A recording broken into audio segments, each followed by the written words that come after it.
চিংড়ি দিয়ে বেথো বা বথুয়া শাক এইভাবে বানালে গরম গরম ভাতের সাথে খেতে দারুণ লাগে। সবার প্রথমে এক আটি বেথো শাক কেটে ধুয়ে পরিষ্কার করে নিয়েছি।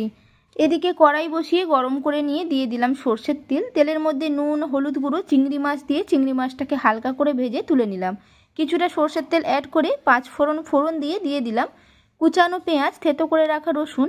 3 থেকে 4 মিনিট ভেজে নেওয়ার পর দিয়ে দিলাম কেটে রাখা আলু, শিম, বেগুন আর কুমড়ো। দিয়ে দিলাম পরিমাণ মতো নুন। সব কিছুকে একসাথে ভেজে নিয়ে এর মধ্যে দিয়ে দিলাম 1 চামচ হলুদ গুঁড়ো, 1 চামচ লঙ্কার গুঁড়ো। আবারও মিশিয়ে নিয়ে এর মধ্যে দিয়ে দিলাম কেটে রাখা শাকগুলোকে সবজির সাথে খুবই ভালোভাবে মিশিয়ে নিয়ে ঢাকনা আটকে হতে দিলাম 5 থেকে 7 মিনিটের জন্য। 7 মিনিট পর ঢাকনা খুলে নিলাম। সবজিগুলোকে শাকের সাথে খুব ভালোভাবে মিশিয়ে নিয়ে ভেজে রাখা চিংড়ি মাছ, কাঁচা লঙ্কা, অল্প চিনি দিয়ে মিশিয়ে আবারও ঢাকনা আটকে হতে দেব 5 মিনিটের জন্য। 5 মিনিট পর ঢাকনা খুলে নিয়ে মিশিয়ে নিলেই রেডি হয়ে যাবে চিংড়ি দিয়ে বেথো বা বথুয়া শাকের তরকারি।